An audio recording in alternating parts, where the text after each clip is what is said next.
2007년 100만 명이던 국내 체류 외국인이 불과 5년 만에 140여만 명으로 늘면서 같은 외국인 사이에서도 범죄가 증가해 전체 외국인 범죄는 가파른 상승세를 보입니다. 외국인 노동자들이 집단으로 싸움을 벌이는가 하면 중국 동포끼리 길거리에서 흉기를 휘두르는 일들이 벌어지고 있습니다. 분위기가 쌀벌해요. 밤에 늦게까지 가게 보면은 무서워요. 그래서 일찍 닫아요. 시비 걸면 안 되고 그 사람들한테 특히 물건 사러 와도 그냥 예 하고 그냥 이제 급식그려야죠. 술 먹고 틀리지 해도 이렇게 우리 한국 사람만 대하듯이 막 하면은 안 돼요. 조심해야 돼요. 특히 최근에는 살인, 성폭력과 같은 강력 범죄의 증가세가 눈에 띕니다.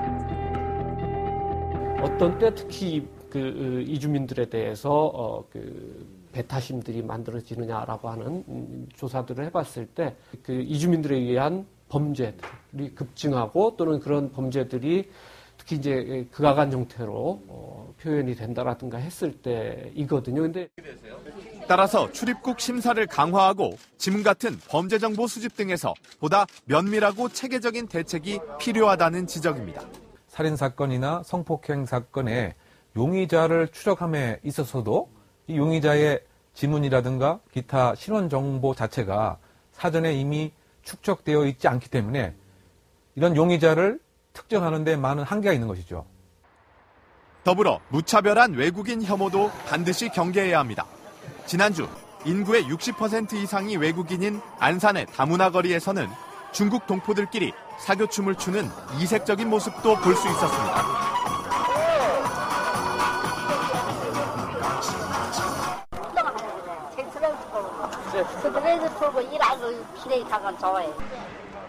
외국인 밀집 지역은 무조건 위험할 것이라는 생각. 외국인 근로자를 경시하는 풍조는 우리나라를 찾은 외국인들을 한없이 좌절하게 합니다. 전에 전철 타고 갔었어요. 전철 타고 가는데 이런 자리에 앉아 있었어요. 어떤 사람이 왔었어요. 어떤 사람 왔어서 나한테 너 일어나 봐.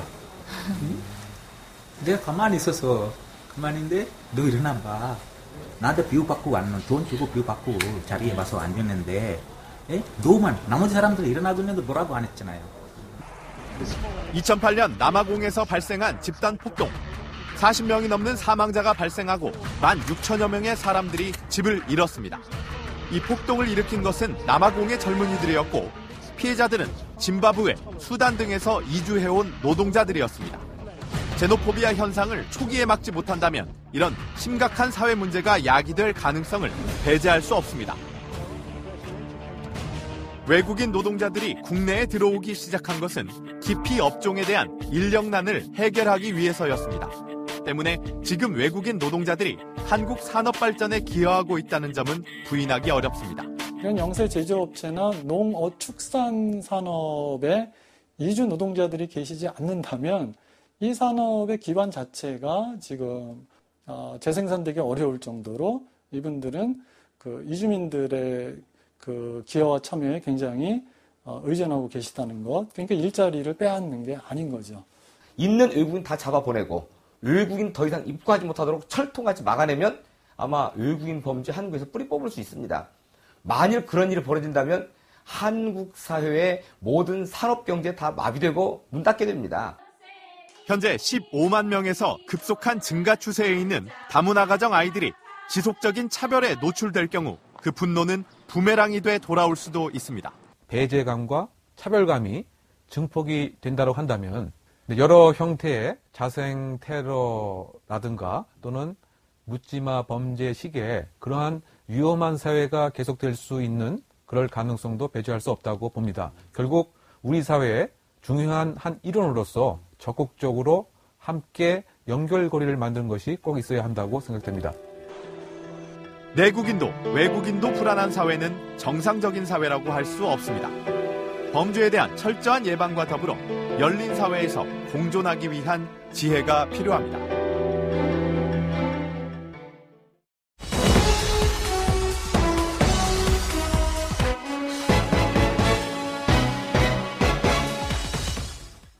나는 자네에 대해 한마디만 하겠다. 한 중년의 지적장애인이 편지를 씁니다.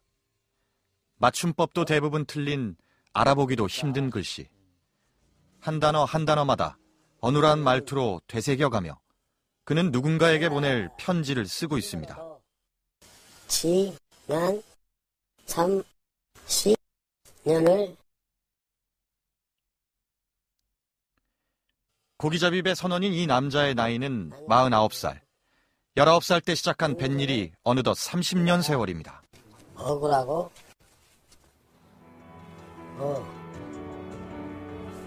그런데 그의 편지는 지난 30년 세월의 피 맺힌 억울함을 토해내고 있습니다. 그에겐 도대체 무슨 일이 벌어졌던 걸까?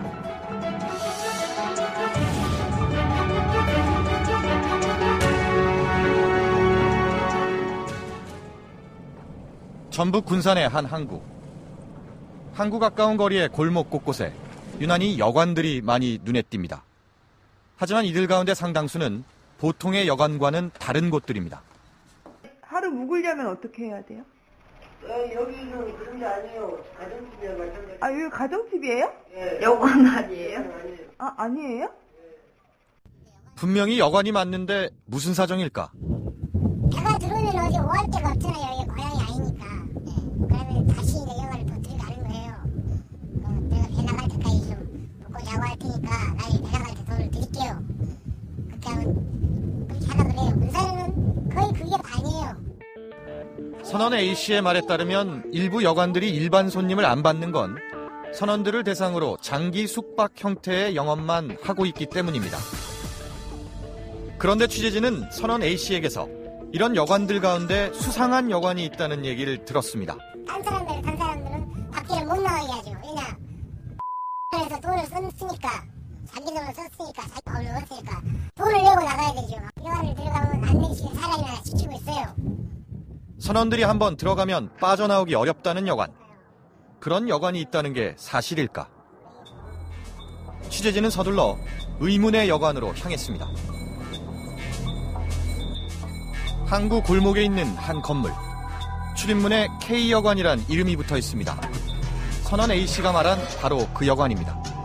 하지만 안쪽은 들여다볼 수 없게 돼 있고 출입문 옆 창문엔 쇠창살도 쳐져 있습니다. 밖에서 몇 시간 동태를 살폈지만 드나드는 사람도 없습니다. 안으로 들어가 보기로 했습니다. 예상과는 달리 출입문은 그냥 열립니다. 하지만 보통 여관에 있는 프론트는 없고 각 방의 문엔 객실 번호도 붙어 있지 않습니다. 누군가 방 안에 있을까?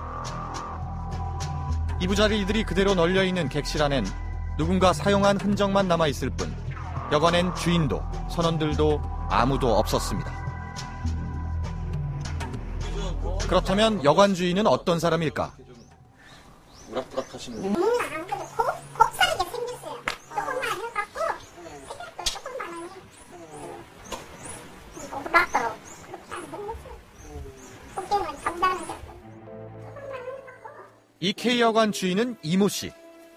이웃주민은 이 씨의 K여관이 배를 타는 선원들이 무트로 들어왔을 때 묵는 곳으로 알고 있을 뿐입니다. 취재진은 해양경찰청 수사관과 함께 K여관에 묵었던 선원들을 만나보기로 했습니다. 그런데 선원 대부분은 바다에 나가 있어 그들을 만나려면 고기잡이배 선주의 협조가 필요했습니다. 지금 어디에 있어요? 어디 식당인가? 거기 김라고 있죠? 그 선주 잠깐 만나고 그래. 야, 선생님 좀 여기 부선장으로 나와라. 아, 묵다가 여기 해경서 우리 그 선장 막내 좀 분다는데 나랑 같이 타고 들어가요. K여관에 묵었던 선원 김모 씨가 일하는 어선으로 가려면 다른 작은 배로 항구 앞바다까지 나가야 합니다. 바다에 떠있는 어선 한 척. 선 위에 선원 3명이 서 있는 모습이 보입니다.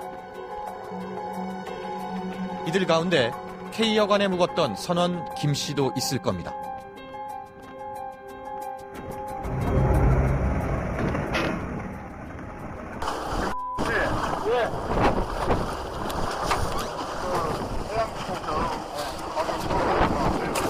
거기 계실 때 이렇게 뭐 갇혀 지내고 그러셨어요? 아, 그런 거 없었어요. 왜? 갇혀 있다 비슷한 사람들 보신 적은 있죠? 같이 있는 데랑 안 되지. 사업에 술 집에서 술 먹고 와갖고 도망가면은 그 사람한테 또 물어야 되는 겁니까? 그러니까 못 나가게 했나 뿐이지. 김 씨는 K여관에서 불법 감금을 당한 적도 본 적도 없다는 식으로 말합니다. 나도 배 다니면서 식구도 받아줄 때 있고. 그럼 거의 사무장 비슷하게 일했네. 사무장은 안 했지 나는. 그럼 사무장. 책임자로. 김 씨는 K여관에서 묵었던 여느 선원들과는 처지가 달랐던 것으로 보입니다. 김 씨는 더 이상 자세한 얘기를 털어놓지 않았습니다. 그렇다면 K여관의 비밀을 얘기해줄 선원은 없는 걸까? 취재진과 해경은 여관에서 생활을 했던 또 다른 선원 L씨를 군산 앞바다에 있는 한 섬에서 만날 수 있었습니다. 안녕하세요. 잠깐만요. 좀 가보시죠. 거기서 한 며칠 정도 있었어요? 한 15일 정도 있었죠. L씨는 보름간 K여관에서 머무는 동안 감금을 당한 적이 있다고 증언합니다. K여관에서 담배 하나도 마음대로 사러 나갈 수 없었다는 겁니다. 사무실에 앉아있겠죠. 항상 앉아있죠. 화면에 이제 붙여고 이제 내려오면 사람 내려오는 소리 들리거든요. 이동하고 그러면 이제 보이죠. 바로. 수용소 같았다는 여관 생활. 선원 L씨는 배를 타기 전 선주에게서 받은 선불금 500만 원을 고스란히 15일간의 숙박비로 K여관 주인 E씨에게 빼앗겼다고도 말합니다. 그 선불 500만 원을 왜 본인이 안 받고 가져간 거예요? 내인대로 오니까 이제 근로주면은 반값하고 이제 그거 다 깐다 아닙니까, 거기서. 아, 그러면 그냥 반값 숙식 제공하고 이제 그런 부분을 깐 것이 한 500만 원 된다는 거예요? 그렇죠. 15일 있었는데? 그럼요.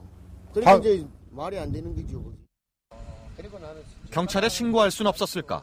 그러면 그때 당시 전화기 갖고 있었어요? 네. 그럼 왜 전화를 안 했어요? 어디 할 때가 있어요. 전화 뭐 해봐야 뭐 사람들 말 들어봐봐요. 이거 뭐 전화 고발해봐야 뭐 금방 나온다고 그러고. 무서워서 신고도 못하고 임금을 포기한 채 겨우 도망쳐 나왔다는 L씨. 그런데 이번엔 훨씬 더 심각한 얘기를 들려줍니다. 장인도 많아요. 그게 가요. 어떤 분들이 있었어요? 다리 뭐 저는 사람도 있고 뭐 말 이제 더듬듬하는 사람도 있고 많아. 혹사당하는 장애인 선원들을 K여관에서 봤다는 겁니다. 취재진은 선원 L씨에게 혹시 그들의 이름을 아는지 물었습니다. 이름은 모르죠. 우리는 여기서. 얼굴만 보고 이제 알고 이러지. 그렇다면 앞서 만났던 선원 A씨는 장애인 선원들의 신원을 알고 있지 않을까? 그 신씨 형님은 거기서 계속 있었어요. 형님은 거기서 뭐 몇십 년 있었다는데 올해는 처음 봤어요. K여관에서 지내는 50대 신모 씨란 선원을 아는데 말이 어눌해 지적장애인처럼 보였다는 겁니다. 저희들하고도 말도 잘 안 해요. 같이 있어도 말도 잘 안 하고 뭐 형님 불러서 말도 안 하고 서로 얼굴만 하는 것 뿐이에요. 얼굴만 말을 잘 안 하니까요. 이어지는 신 씨에 대한 목격담은 충격적입니다. 같이 아침에 일하러 가고 끝나면 또 들어와서 자고 먹고 자고 일하러 가고. 내가 봤을 때 사람 막 풀리는 거야. 똑같이 옛날 조선시대 머슴시키고. 여관 주인과 그 50대 선원 신 씨의 관계가 마치 봉건시대 주인과 머슴처럼 보였다는 얘기입니다. 선원들의 증언을 종합하면 50대 선원 신모 씨는 K여관과 어선만을 오가며 갇혀 지내는 것으로 추정됩니다. 또 신 씨가 타는 어선은 군산 앞바다에서 작업을 하는데 길게는 몇 달 동안 무트로 돌아오지 않는다고 합니다. 하지만 문제가 있는 어선들은 어선 이름을 배 겉면에서 지워버린 경우가 많아 해경의 수색도 쉽지 않습니다. 그 배가 어디 정도에 떠 있을까요? 지금 현재 이 부근에 있어요, 지금. 제가 지금 파악하기로는 지금 이 부근에 있거든요. 이 부근에 있는데 어느 배인지를 모르겠어요, 지금. 선명이 없어가지고. 아, 선명이 없어요? 네. 왜요? 아예 선명 그 자체를 이 사람들이 지워버리고 다녀요. 선명을 지우고 다녀요? 네. 특정을 안 시키려고, 노출을 안 시키려고.